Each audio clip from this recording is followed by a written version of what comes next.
Hello friends, कैसे हैं आप सभी। मैं उम्मीद करता हूँ आप सभी अच्छे होंगे और स्वस्थ होंगे।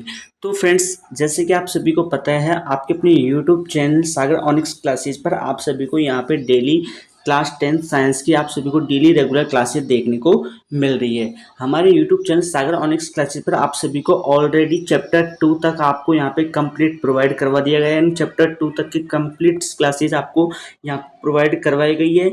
अगर आपने इन 2 क्लासेज को नहीं देखा है तो प्लेलिस्ट बनी हुई है, आप जाकर उन 2 क्लासेज को देख सकते हैं। हमारा जो फर्स्ट चैप्टर और सेकंड चैप्टर है क्लास 10th का, उनको हमने यहाँ पे कंप्लीटली डिटेल साथ डिस्कस किया हुआ है। यानी कि हर एक वर्ड्स को, हर एक टॉपिक को यहाँ पे डिटेल से एक्सप्लेन किया है। और मैं उम्मीद करता हूँ कि आपको अच्छा कंटेंट मिले और अपनी बोर्ड एग्जाम्स की तैयारी को और भी बेहतरीन कर पाए। ठीक है, हमारा जो चैप्टर नंबर 3 है, आज का चैप्टर नंबर 3 क्लास 10 का चैप्टर नंबर 3 है, उसका नाम है धातु एंड अधातु। यानी कि friends, metal and non metal. इसके बारे में हम यहाँ पे कंप्लीटली डिस्कस करने वाले हैं।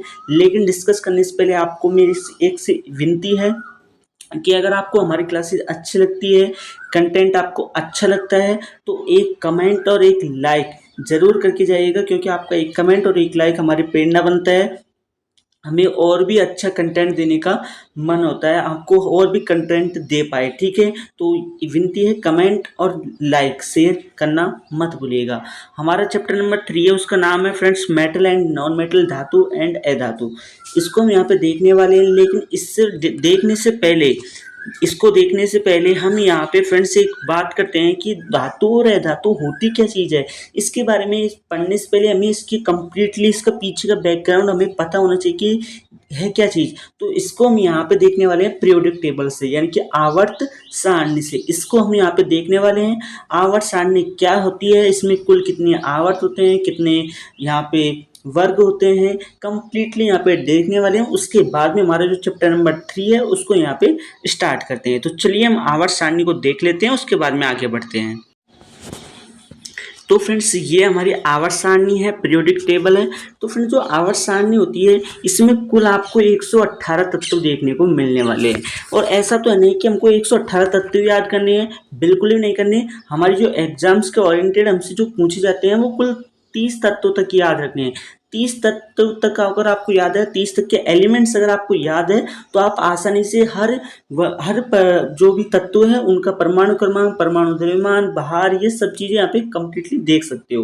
तो फ्रेंड्स, हम यहाँ पे देखते हैं आवर्त सारणी। आवर्त सारणी में फ्रेंड्स कुल 7 पंक्तियाँ होती है। ठीक है, यानी कि 36 पंक्तियाँ। जो आपको ये आडी लाइन्स दिख रही है, ये क्या है फ्रेंड्स, आवर्त है। और ये जो लाइनें होती है, वो कितनी होती है, 7 लाइनें होती है। ठीक है, यानी कि 7। तो इसमें क्या होते हैं, आवर्त होते हैं, पीरियड होते हैं, समूह, ग्रुप्स, ये फैमिलीज। यानी कि इसमें ग्रुप कितने होते हैं फ्रेंड्स, 18 ग्रुप होते हैं। और जो ऊर्ध्वाधर स्तंभ, यानी कि जो खड़ी लाइनें होती है आपको जो दिख रहे हैं, ये क्या है फ्रेंड्स, ऊर्ध्वाधर है स्तंभ है। ठीक है, क्या है, ऊर्ध्वाधर स्तंभ है। ठीक है, और इनको फ्रेंड्स 4 ब्लॉकों में बांटा गया है। यानी कि जो भी 118 तत्व है, ठीक है, उनको कुल कितने ब्लॉक्स में बांटा गया है, तो इन्हें कुल 4 ब्लॉक्स में बांटा गया है। 4 ब्लॉक कौन कौन से friends, S block, P block, D block और एफ ब्लॉक। ये 4 ब्लॉक है जिनमें इन सभी तत्वों को बांटा गया है। और इनमें धातु, अधातु, उपधातु सभी तत्वों को अलग अलग रखा गया है। अब सबसे पहले यहाँ पे फ्रेंड्स देख लेते हैं कि धातु होती क्या चीज़ है। इसके बारे में हम यहाँ पे चर्चा करते हैं। तो धातु क्या होती है, मेटल्स क्या होते हैं। तो जिन तत्वों में धात्विक गुण होते हैं, जैसे चमकदार होना, उष्मा एवं विद्युत के अच्छे चालक होना, आघातनीय होना, तन्य होना, ये सभी क्या फ्रेंड्स धातु है, यानी कि मेटल कहलाती है। यानी कि मेटल्स कौन सी होती है, जो भी यहाँ पे चमकदार वस्तुएं हैं, उनमें उष्मा एवं विद्युत की क्या होती है, अच्छी चालक होती है, जिसमें विद्युत धारा आसानी से क्या हो, प्रभावित हो। और जो आघातनीय हो, तन्य हो, यानी कि सोडियम हो गया, सोडियम सबसे तन्य धातु है। ठीक है, तो इनकी ये जो सभी गुण पाए जाते हैं, वो किसमें पाए जाते हैं, मेटल्स में पाए जाते हैं, धातुओं में पाए जाते हैं। अब यहाँ पे बात करते हैं फ्रेंड्स नॉन मेटल्स की। नॉन मेटल्स क्या होते हैं, यानी कि जिन तत्वों में धातु गुण नहीं होते हैं, जैसे चालक, भंगुर होना, मुलायम न होना, यानी कि जो भी वस्तुएं मुलायम नहीं है, कठोर है। ठीक है, कैसी है, कठोर है, चालक नहीं है, विद्युत की चालक नहीं है, भंगुर वस्तुएं हैं, वो सभी यहाँ पे अधातु कहलाती है, यानी कि फ्रेंड्स नॉन मेटल्स कहलाती है। ठीक है, तो ये आपको ध्यान रखा होगा। अब बात करते हैं उपधातु मेटालॉइड्स से, यानी मेटालॉइड एलिमेंट्स कौन कौन से हैं, जिन तत्वों के गुण धातु और अधातु दोनों के समान होते हैं, यानी कि उनमें मेटल्स एंड नॉन मेटल्स दोनों के समान गुण पाए जाते हैं, उन्हें यहाँ पे उपधातु यानी मेटालॉइड्स एलिमेंट्स कहा जाता है। ठीक है, अब यहाँ पे कुल 118 तत्व हैं, आपको यहाँ पे ध्यान रखने हैं। अब आप ध्यान से सुनना है, जो 4 ब्लॉक है वो कहाँ कहाँ से है। तो फ्रेंड्स जो आपको ये 2 यहाँ पे स्तंभ दिख रहे हैं, ठीक है, ऊर्ध्वाधर स्तंभ, ये क्या है फ्रेंड्स, एस ब्लॉक तत्व है। कौन से एस ब्लॉक, यानी कि एस ब्लॉक के क्या है, एलिमेंट्स है, जिसमें हाइड्रोजन और बेरिलियम ये सभी तत्व यहाँ पे देखने को मिलते हैं। ये वाली जो फैमिलीज है ये क्या है, एस ब्लॉक है। यहाँ पे अगर आपको दिख रहा होगा, ये वाले यहाँ से 13 से लेकर 18 तत्व तक के, 13 से लेकर 18 ये कौन से हैं, पी ब्लॉक एलिमेंट्स। कौन से, पी ब्लॉक के एलिमेंट्स। 3 से लेकर 12 तक के एलिमेंट्स कौन से हैं, यहाँ पे डी ब्लॉक। ठीक है, कौन से एलिमेंट्स है, डी ब्लॉक के एलिमेंट्स है। वहीं बात करें फ्रेंड्स यहाँ पे एफ ब्लॉक के एलिमेंट्स, यानी कि एफ ब्लॉक के, जहाँ पे जो आपको ये नीचे की 2 लाइनें दिख रही है, ये कौन से एलिमेंट्स है, एफ ब्लॉक के एलिमेंट्स है, ये आपको ध्यान रखना है। ठीक है, अब बात करते हैं फ्रेंड्स यहाँ पे धातु और अधातु के बारे में। तो सबसे पहले हम नॉन मेटल्स की बात करते हैं। नॉन मेटल्स कौन कौन सी होती है, नॉन मेटल्स यानी कि अधातु, हाइड्रोजन हो गया, कार्बन हो गया, नाइट्रोजन हो गया, ऑक्सीजन हो गया, फास्फोरस हो गया, सल्फर हो गया, ठीक है, ये फ्लोरीन हो गया, क्लोरीन, ब्रोमीन, ये सभी फ्रेंड्स क्या है, यहाँ पे अधातु है, नॉन मेटल्स कहलाती है। ठीक है, यानी कि कहने का मतलब ये है, यहाँ पे आपको मैं एक बार यहाँ से वापस दिखा देता हूँ। यहाँ पे जो आपको दिख रही है, ठीक है, यानी कि जो ये सभी है वो क्या है फ्रेंड्स, धातु है। ठीक है, यहाँ पे हाइड्रोजन को छोड़ के, हाइड्रोजन क्या है यहाँ पे फ्रेंड्स, हमारी अधातु है। ठीक है, हाइड्रोजन छोड़ गए यहाँ पे, और बाकी क्या है, हमारी धातुएं हैं। ठीक है, और यहाँ पे बोरोन हो गया, सिलिकॉन हो गया, आर्सेनिक हो गया, जर्मेनियम हो गया, टेल्यूरियम हो गया, पोलेनियम हो गया, ये सभी क्या है, एस्टीन हो गया, ये सभी क्या है फ्रेंड्स, हमारे यहाँ पे उपधातु है। ठीक है, क्या है, मेटालॉइड्स एलिमेंट्स है। ठीक है, तो ये आपको ध्यान रखना है। अब यहाँ पे इसका स्क्रीनशॉट ले लीजिएगा ताकि आपको और भी यहाँ पे क्लियर हो जाए। ठीक है, आवर्त सारणी में एक बार मैं यहाँ पे विशेषता बता देता हूँ। यहाँ पे कुल 7 आवर्त और 18 समूह होते हैं, 118 तत्व ज्ञात हैं। ठीक है, तत्वों को बढ़ते हुए परमाणु क्रमांक क्रम में रखा गया है। एक ही समूह के तत्वों के रासायनिक गुण समान होते हैं। धातु बाएं और मध्य भाग में होती है, अधातु दाएं भाग में होती है, तथा उपधातु इनके बीच की सिड्डी के रूप में पाए जाते हैं। अगर आप कमेंट करते हैं तो मैं 1 से लेकर 30 तक के रासायनिक तत्वों की यहाँ पे ट्रिक्स एंड उनके एलिमेंट्स, उनकी सभी चीजें मैं यहाँ पे डिस्कस कर दूंगा। ठीक है, तो आगे बढ़ते हैं अब हमारे चैप्टर नंबर 3 के ऊपर। तो अब हमारा चैप्टर नंबर 3 है, आपकी जो बुक है उसका यहाँ पे स्टार्ट होता है चैप्टर नंबर 3, धातु एवं अधातु, यानी कि मेटल एंड नॉन मेटल। तो फ्रेंड्स धातु के बारे में डिस्कस करते हैं। धातु क्या होती है, धातु का ज्ञान बहुत ही पुराना है। कॉपर वह पहली धातु है जिसका उपयोग बर्तनों, हथियारों तथा अन्य सामानों को बनाने में किया गया था। आजकल धातु का प्रयोग मूल रूप से हवाई जहाज में, रेलगाड़ियों में तथा अन्य वस्तुओं को बनाने में किया जाता है। तो फ्रेंड्स यहाँ पे कॉपर का रासायनिक प्रतीक चिन्ह क्या है, Cu। ठीक है, क्या है, Cu है, जो एक ऐसी पहली धातु है जिसका उपयोग बर्तनों के रूप में, हथियारों के रूप में और तथा अन्य सामानों को बनाने में किया जाता है। तो आप अगर एग्जाम में पूछ लिया जाए कि बर्तनों, हथियारों और बर्तनों को, हथियारों को बनाने के लिए कौन सी धातु का उपयोग किया जाता है, तो Cu यानी कि कॉपर का उपयोग किया जाता है। और आजकल क्या होता है, वर्तमान समय में इसका मूल रूप से इसका उपयोग कहाँ पे किया जाता है, हवाई जहाजों में, रेलगाड़ियों में और अन्य वस्तुओं को बनाने में इसका उपयोग किया जाने लगा है। धातुओं के उदाहरण कौन कौन से हैं, तो आयरन हो गया यानी कि फेरस, जिसे क्या बोलते हैं फ्रेंड्स, लोहा। कॉपर हो गया Cu, ठीक है, यानी कि कठोर धातु है। एल्युमिनियम, मैग्नीशियम, लेड यानी कि फ्रेंड्स यहाँ पे जिंक, सोडियम, ये सभी यहाँ पे क्या है, धातुओं के उदाहरण मानी जाती है। आयरन हो गया, आयरन का प्रतीक चिन्ह क्या है फ्रेंड्स, फेरस। कॉपर का क्या है, Cu। एल्युमिनियम का क्या है, Al।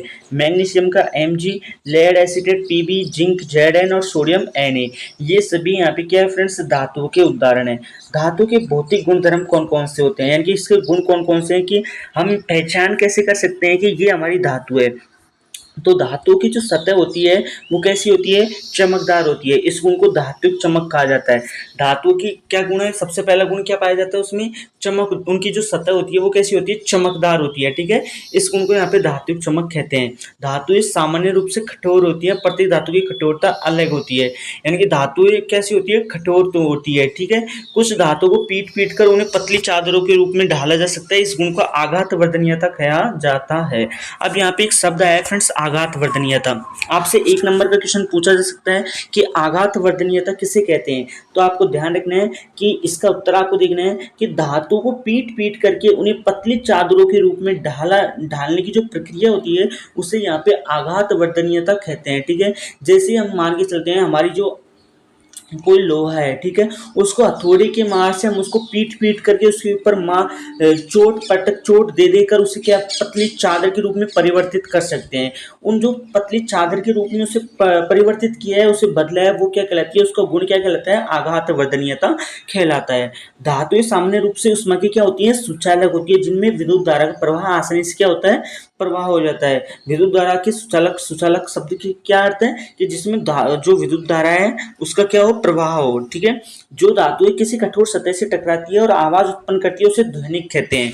अब ध्वनिक क्या होती है, यानी कि ऐसी धातुएं जो किसी कठोर सतह से अगर टकराती है और वो आवाज उत्पन्न कर रही है तो वो क्या कहलाती है, ध्वनिक कहलाती है। यहाँ से क्वेश्चन सीधे देखने को बनते हैं। ध्वनिक क्या है, आघात वर्धनीयता क्या है? तो ध्वनिक क्या है, अगर कोई धातु है वो किसी कठोर सतह से टकरा रही है, वहां से अगर उसके ऊपर टकराएगी तो टकराने पर अगर उससे आवाज उत्पन्न हो रही है, कोई ध्वनि उत्पन्न हो रही है, तो वो क्या कहलाती है, ध्वनिक कहलाती है। धातुओं को तार के रूप में खींचा जा सकता है, धातु की इस गुण को तन्यता कहते हैं। तन्यता क्या है, धातु को पतली तार के रूप में खींचा जाना है। कुछ धातुएं होती है जिनके तार के रूप में अगर खींचा जा रहा है तो वो क्या होती है, तन्यता कहलाती है, ठीक है। कठोर धातुएं कौन कौन सी हैं, यहाँ पे आयरन हो गया यानी कि Fe, कॉपर हो गया Cu, Fe, Cu और एल्यूमिनियम, ये फ्रेंड्स क्या है, हमारी यहाँ पे कठोर धातु है, ठीक है। नरम धातुएं कौन कौन सी है, तो नरम धातुएं कौन कौन सी है, सोडियम हो गया और पोटेशियम हो गया। पोटेशियम का रासायनिक प्रतीक चिन्ह K है और सोडियम का क्या है, Na है, ठीक है। तो यानी कि आपको सीधा ध्यान रखना है कठोर धातुएं कौन कौन सी है, तो कठोर धातुएं आयरन हो गया, कॉपर हो गया, एल्यूमिनियम हो गया। नरम धातुएं कौन कौन सी है, यहाँ पे सोडियम, पोटेशियम। सबसे अधिक आघात वर्धनीयता धातु, आघात वर्धनीयता में हमने क्या क्या देखा था, जिन्हें यहाँ पे फ्रेंड्स क्या पतली चादरों के रूप में बदला जा सके, उसे यहाँ पे क्या ढाला जा सके, उसे आघात वर्धनीयता कह लेते हैं। तो ये सबसे अधिक आघात वर्धनीयता धातु कौन सी है, सोना हो गया, चांदी हो गया, ये सभी क्या है, आघात वर्धनीयता। आपने देखा होगा जो सुनार की दुकान होती है उसमें जो सोना है उसको यहाँ पे पीट पीट कर यानी छोटी पतली तार के रूप में बनाया, पतली चादर के रूप में बनाया जाता है और उससे कोई भी वस्तु बनाई जा सकती है, ठीक है। तो आघात वर्धनीयता अर्थ शब्द का अर्थ यही है। तो कौन कौन सी हो गया, सोना हो गया और चांदी हो गया, ठीक है। यानी कोई आकृति देना, उसे पतली चादर के रूप में परिवर्तित कर उसे कोई और आकार दे देना, ठीक है। उष्मा की सुचालक धातु है, ठीक है। तो चांदी हो गया और तांबा हो गया। सबसे अधिक तन्य धातु कौन सी है, सोना है। उष्मा की कुचालक धातु है लेड एसिटेट और मरकरी, ये सभी उष्मा की क्या है, कुचालक धातु है, ठीक है, जिनमें विद्युत धारा का प्रवाह नहीं हो, ठीक है। अब बात करते हैं धातु के रासायनिक गुणधर्मों के बारे में, यानी कि इसके गुणधर्म तो हमने देख लिए कौन कौन से गुणधर्म पाए जाते हैं, लेकिन इसके रासायनिक गुणधर्म कौन कौन से हैं। तो धातुओं का दहन, धातुएं जो होती है वो ऑक्सीजन से क्रिया करके धातु ऑक्साइड बनाती है। यानी कि कहने का मतलब ये है धातुओं के रासायनिक गुणधर्म कौन कौन से हैं। यदि कोई सी धातु ले लेते हैं, जैसे हमने Cu ले लिया, Fe हो गया, आयरन हो गया, इन सभी अगर जो धातुएं हैं इन्हें अगर ऑक्सीजन के साथ में क्रिया कराए, ऑक्सीजन के साथ में से अभिक्रिया करवाई, तो अभिक्रिया करवाने पर इसमें धातु ऑक्साइड का क्या होता है, निर्माण होता है, ठीक है। कहने का मतलब ये होती है धातु प्लस ऑक्सीजन जब अभिक्रिया करते हैं तो धातु ऑक्साइड का क्या होता है, निर्माण होता है। हमारी यहाँ पे धातु क्या है, Cu यानी कि कॉपर है, और ऑक्सीजन के साथ में हमने यहाँ पे अभिक्रिया की Cu की ऑक्सीजन के साथ में अभिक्रिया कराई तो क्या बना, CuO यानी कि कॉपर ऑक्साइड, इसका कॉपर ऑक्साइड का क्या हुआ, निर्माण हुआ, ठीक है। अगर मैं यहाँ पे Al और O2 यानी कि एल्यूमिनियम क्या है, हमारी धातु है, और O क्या है, हमारा ऑक्सीजन है। जब हमने यहाँ पे इसकी अभिक्रिया कराई तो यहाँ पे Al2O3 का क्या हुआ, निर्माण हुआ, और Al2O3 क्या है, यहाँ पे एल्युमिनियम ऑक्साइड है। यानी कहने का मतलब ये है कोई सी भी अगर धातु है, जैसे Fe है, Fe की अभिक्रिया कराई मैंने ऑक्सीजन के साथ में तो किसका निर्माण हुआ, फेरस ऑक्साइड का क्या हुआ, निर्माण हुआ। तो कहने का मतलब ये है कोई भी अगर यहाँ पे धातु है ऑक्सीजन के साथ में क्रिया करती है तो यहाँ पे धातु ऑक्साइड का क्या होता है, निर्माण होता है। यह आपको ध्यान रखने योग्य बातें हैं। अब बात करते हैं उभयधर्मी ऑक्साइड के बारे में। ऐसी धातु जो ऑक्साइड जो अम्ल तथा क्षारक दोनों से अभिक्रिया करके लवण तथा जल प्रदान करते हैं, उभयधर्मी ऑक्साइड कहलाते हैं। यानी कि कहने का मतलब ये है उभयधर्मी ऑक्साइड से क्या अर्थ है। तो उभयधर्मी ऑक्साइड ऐसी यहाँ पे अभिक्रिया होती है जिसमें अगर कोई सी भी धातु ऑक्साइड, क्या है, धातु ऑक्साइड, जब हमने धातु के ऑक्सीजन के साथ में क्रिया कराई तो किसका निर्माण हुआ, धातु ऑक्साइड का निर्माण हुआ। तो उस धातु ऑक्साइड का जो निर्माण है वो अम्ल और क्षार दोनों से जब अभिक्रिया कराएंगे तो किसमें, लवण और जल में क्या होगा, निर्माण होगा। जैसे हमारा यहाँ पे CuO क्या है, कॉपर ऑक्साइड है, ठीक है, क्या है, धातु ऑक्साइड है, जिसका CO का रासायनिक नाम क्या हो गया, कॉपर ऑक्साइड, जो कि क्या हो गई, एक धातु ऑक्साइड हो गई। जब हम इसकी अभिक्रिया अम्ल यानी कि कोई से भी हम सल्फ्यूरिक अम्ल हो गया, हाइड्रोक्लोरिक अम्ल हो गया और क्षार, sodium hydroxide, potassium hydroxide, magnesium hydroxide, अगर इनकी हम अभिक्रिया कराए तो हमारा लवण और जल, ये इसका क्या होता है, निर्माण होता है। क्या कहलाता है, उभयधर्मी ऑक्साइड कहलाता है। जैसे Al2O3 क्या है, एल्युमिनियम ऑक्साइड है। जब इसकी अभिक्रिया कराए हाइड्रोक्लोरिक अम्ल के साथ में तो यहाँ पे क्या होगा, लवण का और यहाँ पे क्या होगा, जल, क्या होगा, इसका निर्माण होता है। तो ये आपको सीधा सा फंडा याद रखना है। जब हम किसी भी धातु ऑक्साइड की अभिक्रिया कराते हैं अम्ल और क्षार दोनों के साथ में, तो यहाँ पे फ्रेंड्स लवण और जल, इसका क्या होता है, निर्माण होता है। और धातु ऑक्साइड किससे आता है यहाँ पे, तो धातु जो ऑक्साइड है वो यहाँ पे किसके आते हैं, धातुओं के दहन से आता है। कोई भी धातु है उसको यहाँ पे दहन करेंगे, उसे यहाँ पे उसका निर्माण करेंगे, धातु और ऑक्सीजन के साथ में अभिक्रिया करेंगे तो धातु ऑक्साइड का क्या होता है, निर्माण होता है। अब यहाँ पे अगला हमारा यहाँ पे आता है एनोडीकरण। एनोडीकरण तो किसी भी विद्युत परिपथ में दो यहाँ पे बिंदु होते हैं, एक होता है कैथोड और एक क्या होता है, एनोड, ठीक है। ये कैथोड और एनोड, ये यहाँ पे दो बिंदु होते हैं। सबसे पहले हम बात करते हैं एनोडीकरण की। एनोडीकरण क्या है, एल्युमिनियम Al पर मोटी ऑक्साइड की परत बनाने की प्रक्रिया है। एल्युमिनियम पर मोटी ऑक्साइड की परत बनाने की जो प्रक्रिया है वो क्या कहलाती है, एनोडीकरण कहलाती है। वायु के संपर्क में आने पर एल्युमिनियम पर ऑक्साइड की पतली परत का क्या होता है, निर्माण होता है। यानी कि कोई भी अगर धातु है वो यहाँ पे उसकी वायु के संपर्क में आएगी, ठीक है, वायु के संपर्क में अगर आती है तो यहाँ पे ऑक्साइड की पतली परत का क्या होता है, निर्माण होता है। एल्युमिनियम ऑक्साइड की परत इसे संक्षारण से बचाती है। संक्षारण क्या होता है, जैसे हमने फर्स्ट चैप्टर में पढ़ा था, लोहे में जंग लगना, ठीक है, ये सभी यहाँ पे संक्षारण है, उससे क्या होती है, बचाती है, ठीक है, धातुओं को बचाती है। इस परत को मोटा करके इसे संक्षारण से अधिक से सुरक्षित किया जाता है। और एनोडीकरण के लिए एल्युमिनियम की एक साफ वस्तु का एनोड बनाकर तनु सल्फ्यूरिक अम्ल के साथ इसका विद्युत अपघटन किया जाता है। यानी कि सल्फ्यूरिक अम्ल H2SO4 के साथ में क्या किया जाता है, इसका विद्युत अपघटन किया जाता है। ये यहाँ पे क्या कहलाता है, एनोडीकरण कहलाता है, ठीक है। अब बात करते हैं धातु के जल के साथ अभिक्रिया कराएंगे। धातु की रासायनिक गुणधर्मों के बारे में बात कर रहे हैं, जिसका सेकंड गुणधर्म हमारा क्या है, धातु की जल के साथ में अभिक्रिया। धातु ए जल के साथ अभिक्रिया करके हाइड्रोजन गैस तथा धातु ऑक्साइड उत्पन्न करती है। फर्स्ट में हमने गुणधर्म में क्या देखा था, धातु ऑक्साइड। जब यहाँ पे किसी धातु के ऑक्सीजन के साथ में अभिक्रिया कराएंगे तो धातु ऑक्साइड का क्या होता है, निर्माण होता है। तो जब हम धातु की जल के साथ में अभिक्रिया कराएंगे तो यहाँ पे हाइड्रोजन गैस और धातु ऑक्साइड क्या होती है, उत्पन्न होती है। जैसे पोटेशियम क्या है, हमारी धातु है, इसके हमने जल के साथ में अभिक्रिया तो KOH प्लस H2 इसका क्या हुआ, निर्माण हुआ। पोटेशियम हाइड्रोक्साइड और हाइड्रोजन गैस, इसका क्या हुआ, निर्माण हुआ, जो कि यहाँ पे धातु ऑक्साइड और हाइड्रोजन गैस का क्या हो रहा है, निर्माण हो रहा है। तो कहने का मतलब ये है कि हम किसी भी धातुओं की जल के साथ में अभिक्रिया कराएंगे तो यहाँ पे हाइड्रोजन गैस और धातु ऑक्साइड इसका क्या होता है, निर्माण होता है, ठीक है। सोडियम, ठीक है, सोडियम यहाँ पर क्या हो गई, धातु हो गई। और जल क्या, H2O क्या है, हमारा जल है। जब इसकी अभिक्रिया कराएंगे तो sodium hydroxide plus hydrogen gas इसका क्या होता है, निर्माण होता है। धातु के अम्लों के साथ अभिक्रिया कराने पर क्या होता है, तो धातु की जब अम्ल के साथ में अभिक्रिया करके संगत लवण तथा हाइड्रोजन गैस देती है। यानी कि फ्रेंड्स जब हम धातु के अम्लों के साथ में हाइड्रोक्लोरिक अम्ल हो गया, सल्फ्यूरिक अम्ल हो गया, ये सभी यहाँ पे अम्ल कहलाते हैं, ठीक है। जो भी अम्ल की धातु जब अम्ल के साथ में अभिक्रिया करती है तो संगत लवण तथा हाइड्रोजन गैस दोनों को क्या होता है, निर्माण होता है। जैसे धातु प्लस अम्ल इसकी अभिक्रिया कराएंगे तो लवण प्लस हाइड्रोजन गैस का क्या होगा, निर्माण होगा। Mg क्या हो गई, धातु मैग्नीशियम, जब इसके हाइड्रोक्लोरिक अम्ल के साथ में अभिक्रिया करेंगे तो magnesium chloride plus H2 gas का क्या हुआ, निर्माण हुआ। मैग्नीशियम क्लोराइड क्या है फ्रेंड्स, हमारा यहाँ पे लवण है। Zinc plus HCl, zinc plus HCl, इनकी जिंक प्लस हाइड्रोक्लोरिक अम्ल की जब अभिक्रिया करेंगे तो जिंक क्लोराइड प्लस H2 इसका क्या होगा, निर्माण होगा। ठीक है, तो ये आपको ध्यान रखना है। चौथा गुणधर्म क्या है, धातुओं की धातु लवणों के साथ अभिक्रिया कराएंगे, यानी कि धातुओं की धातु लवणों के साथ में अभिक्रिया कराएंगे तो क्या होगा, तो हम यहाँ पे ध्यान रखना है सभी धातुओं की क्रियाशीलता में अंतर होता है। अधिक अभिक्रियाशील धातु अपने से कम क्रियाशील धातु को उसके यौगिक के विलयन गलित अवस्था से विस्थापित कर देती है।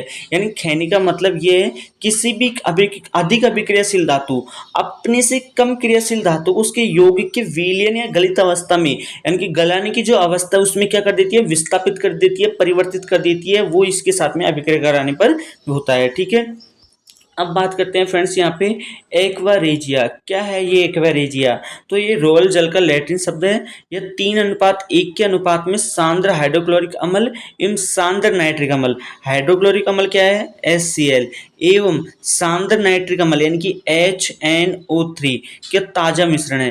तो यानी कि कहने का मतलब है एक्वारेजिया क्या है, तो आपसे यहाँ पे सीधा सा समीकरण पूछा जाएगा एग्जाम में कि एक्वारेजिया का समीकरण लिखिए। तो एक्वारेजिया का समीकरण क्या है, हाइड्रोक्लोरिक अम्ल यानी कि HCl प्लस HNO3, इसका क्या है फ्रेंड्स, एक मिश्रण माना जाता है जो कि एक्वारेजिया कहलाता है, जो कि रोयल जल का क्या है, लैटिन शब्द है। और ये 3:1 के अनुपात में दर्शाया गया होता है, एक निर्माण होता है। ठीक है, यह गोल्ड को भी क्या हो सकता है, सोना जो होता है उसको भी गला सकता है। इनके हाइड्रोक्लोरिक अम्ल और HNO3 एक ऐसा मिश्रण है कि यदि हम इसकी मिश्रण को किसी भी गोल्ड के ऊपर डालें तो उसे क्या कर सकता है, गला सकता है।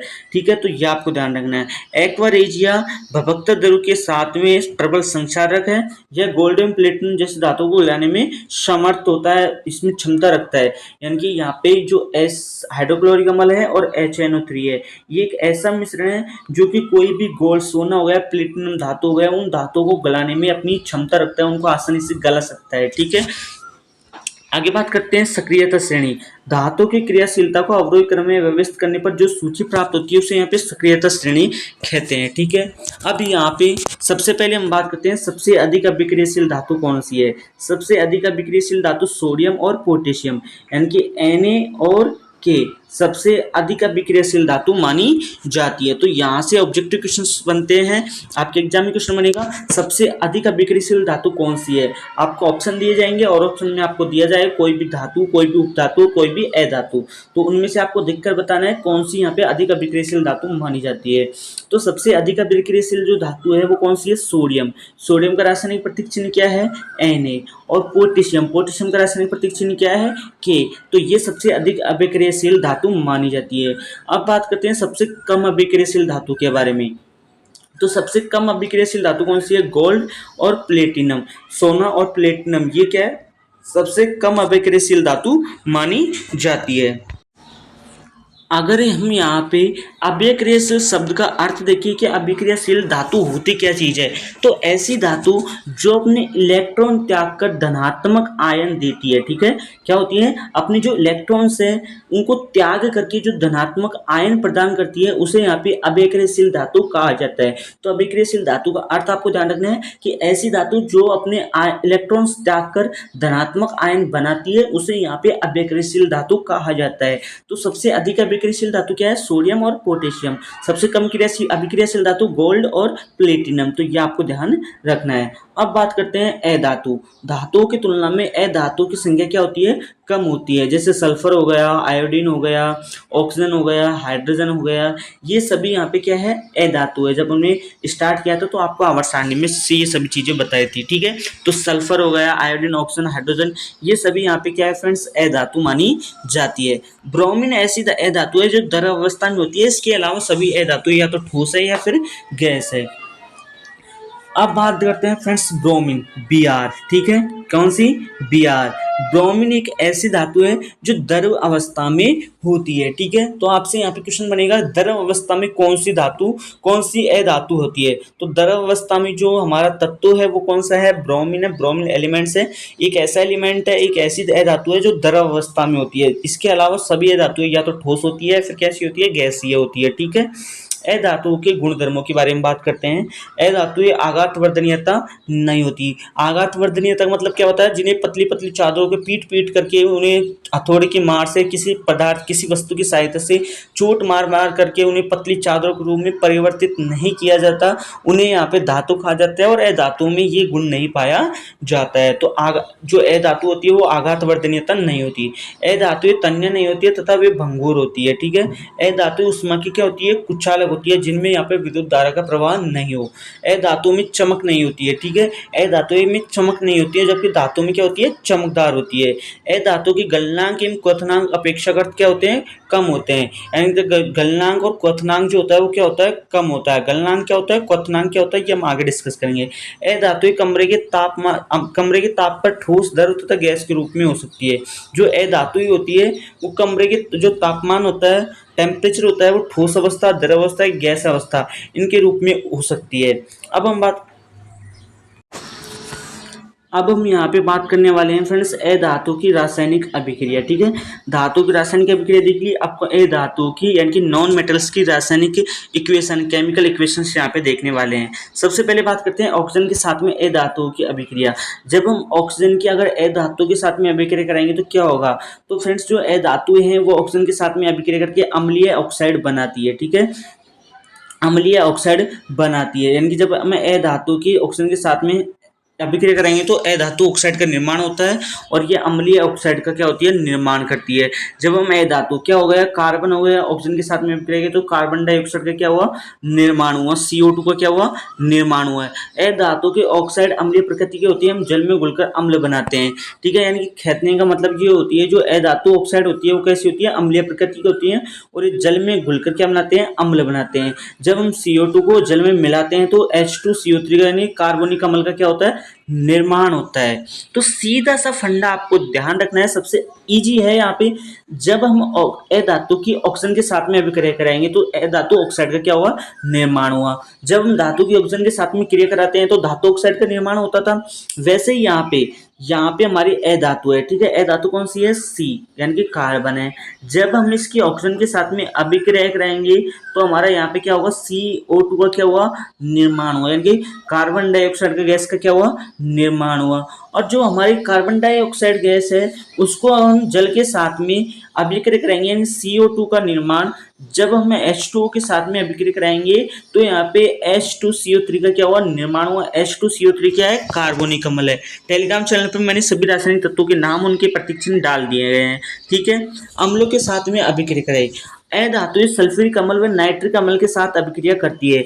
जो फ्रेंड्स जो अधातुएं होती हैं वो H2SO4 यानी कि सल्फ्यूरिक एसिड एवं नाइट्रिक अम्ल, ठीक है, इसके साथ में जो क्रिया करती है तो यहाँ पे हमारी बताती है जो अधातु है वो सल्फ्यूरिक अम्ल और नाइट्रिक अम्ल इन दोनों के साथ में क्या करती है, अभिक्रिया करती है। तो सल्फर और H2SO4 जब इसकी अभिक्रिया कराए तो SO2 + H2O, ठीक है, इसका क्या हुआ, निर्माण हुआ, ठीक है।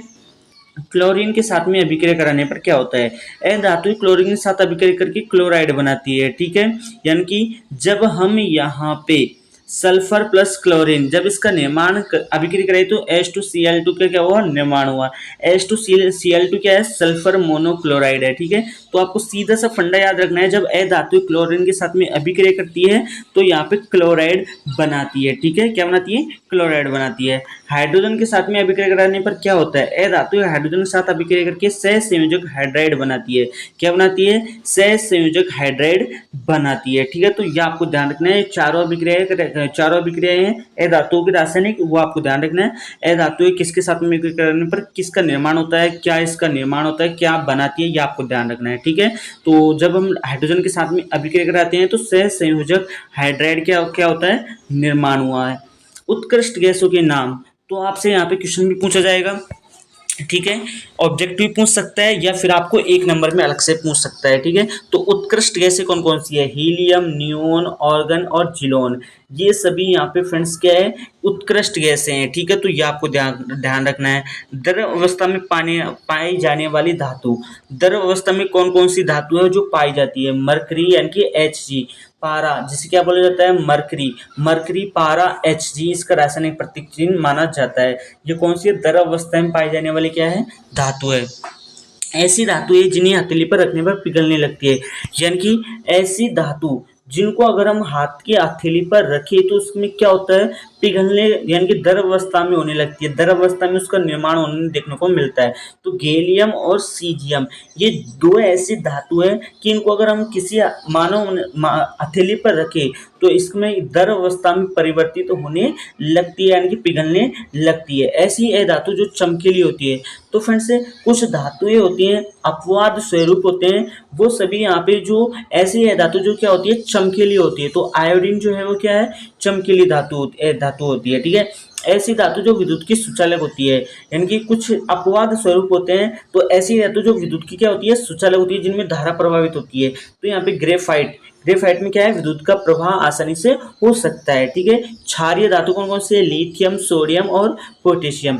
लिथियम हो गया, सोडियम हो गया और पोटेशियम हो गया, ये क्या है क्षारीय धातु है, ठीक है। तो ये आपको नोट कर लेना है, या तो आप स्क्रीनशॉट भी ले सकते हैं या फिर आप हमारे जो नोट्स हैं उनको परचेज भी कर सकते हैं।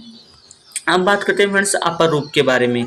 अपर रूप क्या है, तो कार्बन एक ऐसी धातु है जो विभिन्न रूपों में पाई जाती है, प्रत्येक रूप को अपर रूप कहते हैं। यानी कि कार्बन एक ऐसी धातु है जो अलग अलग रूप में पाई जाती है, उनमें अलग अलग स्वरूप में पाई जाती है, उनके अलग अलग रूपों में पाई जाती है, उन्हें यहाँ पे अपर रूप कहा जाता है।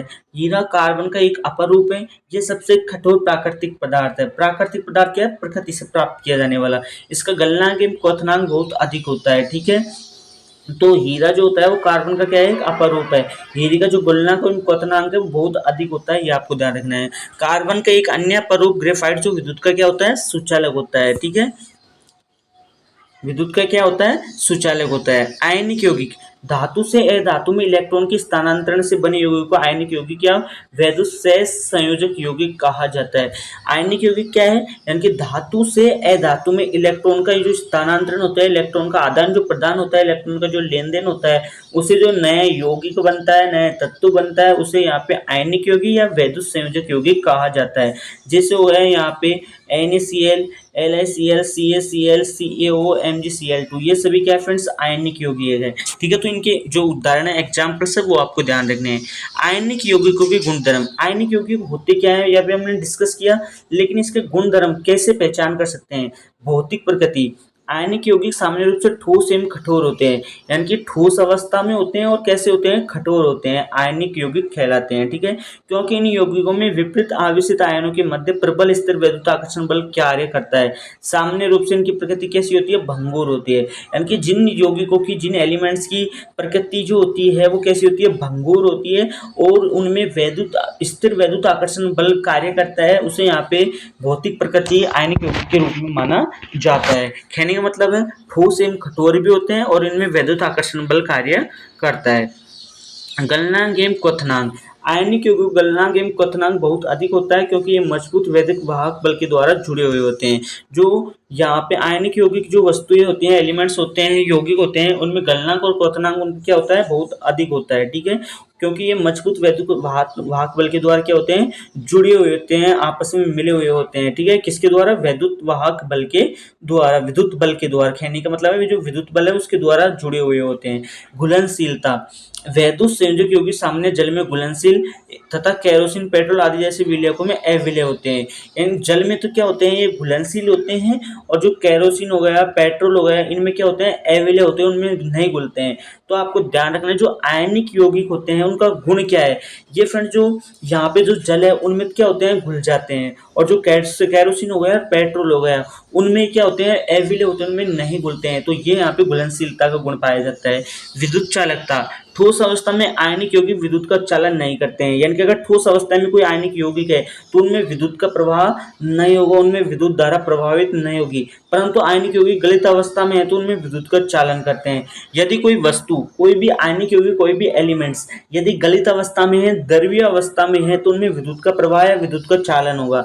लेकिन अगर वही वस्तु अगर ठोस अवस्था में है, ठीक है, कैसी है ठोस अवस्था में है, तो उनमें कोई भी विद्युत का प्रवाह, कोई भी विद्युत का चालन, उनमें धारा जो है वो प्रभावित नहीं होगी। तो ये विद्युत चालकता का गुण पाया जाता है। ये किसके गुण है यहाँ पे आयनिक यौगिक हो गए, तो ये आपको ध्यान रखना है, ठीक है।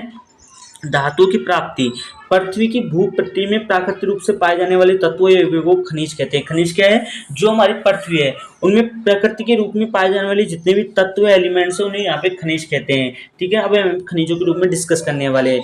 जिन खनिजों में कोई विशेष धातु काफी अधिक मात्रा में होता है जिसे निकालना लाभकारी होता है, उन खनिजों को यहाँ पे अयस्क कहा जाता है। ठीक है, अब धातुओं का निष्कर्षण देखते हैं। कुछ धातुएं हमारी पृथ्वी में स्वतंत्र अवस्था में पाई जाती है तथा कुछ धातु अपनी यौगिक रूप में मिलती है। सक्रियता श्रेणी में नीचे आने वाली धातुएं सबसे कम क्रियाशील होती हैं, स्वतंत्र अवस्था में पाई जाती है, जैसे सोना हो गया, चांदी हो गया, तांबा हो गया। ये सबसे कम क्रियाशील धातु होती है। ठीक है, यानी कि नीचे आने वाली धातु सबसे कैसी होती है, कम क्रियाशील होती है। अगर कोई कोई धातु है नीचे ऊपर से नीचे की तरफ आ रही है तो सबसे कम क्रियाशील धातु होगी। ठीक है, जैसे सोना हो गया, चांदी हो गया, तांबा हो गया, ये सबसे कम क्रियाशील धातु मानी जाती है। सक्रियता श्रेणी में सबसे ऊपर आने वाली धातुएं पोटेशियम, सोडियम, कैल्शियम, मैग्नीशियम तथा एल्युमिनियम, ये बहुत अधिक क्रियाशील होती है तथा कभी भी स्वतंत्र तत्व के रूप में नहीं पाई जाती है। ठीक है, यानी कि जो पोटेशियम हो गया, सोडियम हो गया, कैल्शियम हो गया, मैग्नीशियम हो गया, एल्युमिनियम हो गया, ये सबसे अधिक क्रियाशील धातु मानी जाती है तथा कभी भी ये स्वतंत्र तत्व के रूप में नहीं पाई जाती है। ठीक है, अयस्कों को समृद्धीकरण, पृथ्वी से निकाले गए अयस्कों में मिट्टी, रेत आदि बहुत सी अशुद्धियां होती है जिन्हें गैंग कहते हैं। अयस्कों से सर्वप्रथम गैंग को हटाया जाता है तथा अयस्क एवं गैंग के भौतिक एवं रासायनिक गुणधर्मों के आधार पर विभिन्न तकनीकों का प्रयोग कर गैंग को हटाने में किया जाता है। यानी कि जो हमारा पृथ्वी है उसमें जितने भी जो अयस्क निकाले जाते हैं, मिट्टी हो गया, रेत हो गया, इनमें बहुत सारी अशुद्धियां देखने को मिलती है, तो उन अशुद्धियों को यहाँ पे गैंग कहते हैं। और इनमें जो अशुद्धियां होती है उन्हें जो निकाला जाता है विभिन्न तकनीकों के माध्यम से, उसे यहाँ पे समृद्धीकरण कहते हैं। ठीक है, तो ये आपको ध्यान रखना है। सक्रियता श्रेणी में नीचे आने वाले धातुओं का निष्करण, अगर कोई सक्रियता श्रेणी है, जैसे हमने एसपीडीएफ ब्लॉक में पढ़ा था ना कि ऊपर से नीचे आने पर क्या होता है, बाएं से दाएं जाने पर क्या होता है। सो सक्रियता श्रेणी में नीचे आने वाली धातु कम क्रियाशील होती है, कम अभिक्रियाशील होती है। इन धातुओं के ऑक्साइड को केवल गर्म करने से ही प्राप्त किया जाता है। अभिक्रियाशील धातु में मैंने क्या बताया था कि कोई धातु है वो अपने इलेक्ट्रॉन त्याग कर क्या बनाती है, यहाँ पे धनायन बनाती है। ठीक है, क्या होती है, धनायन बनाती है। ठीक है, तो ये कहने का मतलब ये है कुछ सक्रियता श्रेणी में जो धातुएं होती है वो कम अभिक्रियाशील होती है। इन धातुओं में ऑक्साइड को केवल गर्म करने से प्राप्त किया जाता है। कुछ धातुएं जिन्हें गर्म करने पर ही क्या है, प्राप्त किया जाता है।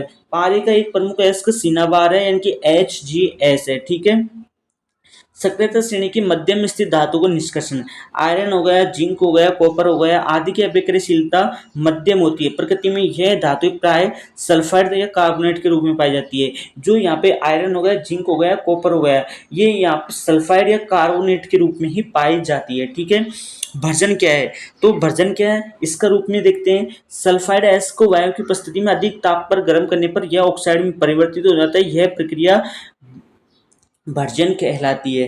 तो भर्जन शब्द से क्या अर्थ है कि यदि सल्फाइड अयस्क को वायु की उपस्थिति में अधिक तापमान पर गर्म करे, अधिक टेम्परेचर पर उसे गर्म करे, तो यह ऑक्साइड में क्या होती है, परिवर्तित हो जाती है। और यह जो प्रक्रिया होती है वो यहाँ पे भर्जन कहलाती है। ठीक है, तो यह आपको फंडा याद रखना है। निस्तापन क्या है, तो निस्तापन एक ऐसी प्रक्रिया है जब कार्बोनेट अयस्क को सीमित वायु में अधिक ताप पर गर्म करने से यह ऑक्साइड में परिवर्तित हो जाता है। इस प्रक्रिया को निस्तापन कहते हैं। तो निस्तापन का अर्थ क्या है, जब जो भी कोई भी कार्बोनेट अयस्क है उसको सीमित वायु में अधिक ताप पर गर्म करे तो यह किस में परिवर्तित हो जाता है, ऑक्साइड के रूप में बदल जाता है। और इस प्रक्रिया को निस्तापन कहा जाता है। ठीक है, थर्मिट अभिक्रिया, थर्मिट अभिक्रिया क्या है, तो आयरन ऑक्साइड यानी कि Fe2O3 के साथ एल्युमिनियम की अभिक्रिया का उपयोग रेल की पटरी एवं मशीनी मूर्छों की दरारों को जोड़ने के लिए किया जाता है।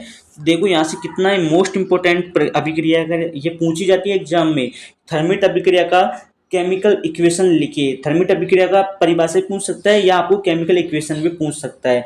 तो आपको ध्यान रखना है आयरन ऑक्साइड यानी कि Fe2O3 जब इसकी अभिक्रिया कराएंगे Al के साथ में, तो यहाँ पे जो इसका उपयोग किया जाता है Fe+Al2O3 प्लस उष्मा का क्या होता है, निर्माण होता है। ठीक है, एल्युमिनियम ऑक्साइड का क्या होता है, निर्माण होता है, उष्मा का क्या होता है, निर्माण होता है। इसका जो उपयोग किया जाता है वो किसमें किया जाता है, जो रेल की पटरियां होती है, मशीनी जो पुर्जे होती हैं, उनकी जो दरारें होती हैं, उनके अंदर जो दरारें पड़ जाती है, उन दरारों को जोड़ने के लिए, उन्हें सही करने के लिए थर्मिट अभिक्रिया यानी कि थर्मिट अभिक्रिया का क्या होता है, उपयोग किया जाता है। तो आपसे केमिकल इक्वेशन पूछ सकता है एग्जाम में कि थर्मिट अभिक्रिया का केमिकल इक्वेशन लिखिए। तो आपको ध्यान रखना है फेरस ऑक्साइड प्लस एल्युमिनियम, इसकी अभिक्रिया कराएंगे तो Fe+Al2O3 प्लस उष्मा का क्या होता है, निर्माण होता है। ठीक है, एल्युमिनियम ऑक्साइड का क्या होता है, निर्माण होता है। ठीक है, आगे बात करते हैं सक्रियता श्रेणी में सबसे ऊपर स्थित धातु का निष्कर्षण। कार्बन के द्वारा सोडियम, मैग्नीशियम, कैल्शियम, एल्युमिनियम आदि के ऑक्साइड का अपचयन करके उन्हें धातुओं में परिवर्तित नहीं किया जा सकता। इन धातुओं का विद्युत अपघटनीय अपचयन द्वारा प्राप्त किया जाता है। यानी कि जो सक्रियता श्रेणी है उसमें ऊपर स्थित धातुओं का जो निष्कर्षण क्या है, ऊपर स्थित जो धातुएं हैं उनका क्या देखने को मिलता है। तो जो सोडियम हो गया, मैग्नीशियम ऊपर की ओर स्थित जो धातुएं हैं, ठीक है, यानी कि एस ब्लॉक में आपने देखा होगा ना, सोडियम हो गया, मैग्नीशियम हो गया, कैल्शियम हो गया, एल्युमिनियम हो गया, इनके ऑक्साइड का अपचयन करके इन्हें धातुओं में परिवर्तित नहीं किया जा सकता। यानी कि इन्हें ऑक्साइड का अपचयन करके इन्हें धातुओं में नहीं बदला जा सकता, बल्कि इन धातुओं को विद्युत अपघटनीय अपचयन द्वारा प्राप्त किया जाता है। ठीक है, तो ये यहाँ पे इसका निष्कर्षण देखने को मिलता है। धातु का परिष्करण क्या है? विभिन्न उपचयन प्रक्रियाओं से प्राप्त धातु पूर्ण रूप से शुद्ध नहीं होती है। धातु से अपद्रव्य हटाने के लिए सबसे अधिक प्रचलित विधि विद्युत अपघटनीय परिष्करण विधि मानी जाती है। विद्युत अपघटनीय परिष्करण क्या है? कॉपर, जिंक, टिन, चांदी, सोना जैसी अनेक धातुओं का विद्युत अपघटन द्वारा परिष्कृत किया जा सकता है। यानी कि copper, C U, zinc, Z N, tin, चांदी, सोना जैसी जो धातु है, इनको विद्युत अपघटन के द्वारा परिष्कृत किया जा सकता है, विद्युत अपघटन के द्वारा प्राप्त किया जा सकता है। ठीक है, संक्षारण क्या है? संक्षारण के द्वारा बताया था मैंने आपको, लोहे पर जंग लगना, ये क्या है? संक्षारण है, इन्हें बचाने के लिए। जब कोई धातु अपने आसपास अम्ल तथा आर्द्रता नमी के ऑक्सीजन के साथ संपर्क में आती है तो संक्षारित होती है। यानी कि कोई भी वस्तु है, ठीक है, मान के चलो हमने लोहा, उसको या तो हमने जमीन के अंदर रख दिया, किसके अंदर? जमीन के अंदर रख दिया, यानी कि उसमें क्या होगी? नमी। देख, कोई भी वस्तु है अगर नमी के संपर्क में आएगी, आर्द्रता का क्या होता है? कोई भी वस्तु है वो नमी, पानी जैसे वस्तु के संपर्क में आएगी, अम्लीय पदार्थों के संपर्क में आएगी तो, और या ऑक्सीजन के साथ में वायु के साथ संपर्क करेगी तो वो संक्षारित हो जाती है, तो वो उसे संक्षारण कहते हैं। जैसे हमारा लोहा, लोहे को हमने या तो पानी के साथ में करे या उसे मिट्टी के अंदर रख दिया तो वो क्या हो गई? जिंक, क्या हो गई? उसमें जंग पड़ने लग जाती है, ठीक है, उस पर एक परत चढ़ने लगती है और जो परत है वो क्या होती है? संक्षारण कहलाती है। ठीक है, संक्षारण की प्रमुख घटनाएं, लंबे समय तक आर्द्र वायु में रहने पर लोहे पर भूरे रंग की परत छन जाती है, जिससे क्या कहते हैं? जंग कहते हैं। अभी अभी आपको बताया ना कि क्या है? लोहा, लोहा जो होता है उसको हम वायु के साथ संपर्क करेंगे तो उस पर भूरे रंग की एक परत छन जाती है, उसे क्या कहते हैं? जंग कहते हैं। ये संक्षारण की प्रमुख घटनाएं। खुली वायु में छोड़ देने पर सिल्वर की वस्तु वायु में उपस्थित सल्फर के साथ अभिक्रिया करके सिल्वर सल्फाइड की परत बना लेती है तथा उसे काली पड़ जाती है। ठीक है, यानी कि सिल्वर की जो वस्तुएं होती हैं वो वायु में उपस्थित सल्फर के साथ में अभिक्रिया करके क्या बनाती है? सिल्वर सल्फाइड की परत बना लेती है तथा वो काली पड़ जाती है। ठीक है, संक्षारण से सुरक्षा, इससे बचाव कैसे कर सकते हैं? जंग लगने से लोहे को बचाने के लिए उस पर पेंट करते हैं या ग्रेस के लगाते हैं, यानी कि ग्रेस लगाते हैं। तो कोई भी वस्तु है उस पर अगर हम पेंट करेंगे तो उस पर क्या है? लोहे की जो परत है, भूरे रंग की परत है, वो कम छंडेगी, छंडने उससे बचाव होता है। जंग को अन्य विधियों के द्वारा भी रोका जा सकता है, जैसे क्रोमियम लेपन द्वारा, एनोडीकरण द्वारा, मिश्र धातु बनाकर। ठीक है, लोहे इस्पात को जंग से सुरक्षित रखने के लिए उस पर जस्ते या जिंक की पतली परत छंडाई जाती है। इस विधि को यशद लेपन कहते हैं। तो यहाँ पे एक शब्द और आया है, यशद लेपन। यशद लेपन क्या होता है? तो लोहे में इस्पात को जंग से सुरक्षित रखने के लिए उस पर या तो जस्ता या फिर जिंक की जो परत छंडाई जाती है उसे यहाँ पे यशद लेपन कहा जाता है। जिंक की परत छंडाना क्या कहलाता है? यहाँ पे यशद लेपन कहलाता है। यदि लोहे के साथ अन्य कोई पदार्थ मिला दिया जाए तो पदार्थ के गुणधर्म बदल जाते हैं। यह पदार्थ धातु या धातु कुछ भी हो सकता है। ठीक है, आगे बात करते हैं मिश्र धातु के बारे में। मिश्र धातु क्या होती है? दो या दो से अधिक धातुओं के समांगी मिश्रण को मिश्र धातु कहते हैं। यानी कि दो या दो से अधिक धातु के समांगी मिश्रण को क्या कहते हैं? मिश्र धातु कहते हैं। यानी कि ऐसे एलिमेंट जिनमें दो या दो से अधिक तत्व मिले हुए होते हैं उसे यहाँ पे मिश्र धातु कहते हैं। जैसे पीतल, पीतल का निर्माण किससे होता है? कॉपर व जिंक से होता है। ठीक है, तो ये काफी मोस्ट इंपोर्टेंट है। पीतल का निर्माण किससे होता है? सीयू व जिंक से, यानी कॉपर और जिंक से। इसका उपयोग किसमें किया जाता है? बर्तन बनाने में और मूर्तियां बनाने में। कॉपर जिंक का उपयोग किसमें किया जाता है? बर्तनों को बनाने में और मूर्तियों को बनाने में कॉपर और जिंक ये ऐसे एलिमेंट जिनका उपयोग किया जाता है। ठीक है, कांसा, कॉपर व जिंक यानी कि एसएन, सीयू व एसएन, बर्तन व मूर्ति में इसका उपयोग किया जाता है। पीबी व एसएन इसका उपयोग किसमें किया जाता है? विद्युत धारों की वेल्डिंग में। ठीक है, विद्युत धारों की वेल्डिंग में कौन कौन से एलिमेंट्स का उपयोग किया जाता है? पीबी एवं एसएन इसका निर्माण किया जाता है। ठीक है, शुद्ध सोने को 24 कैरेट कहते हैं। यह काफी नरम होता है, इसलिए आभूषण बनाने के लिए उपयुक्त नहीं होता है। इसे कठोर बनाने के लिए इसमें तांबा या चांदी मिलाए जाते हैं।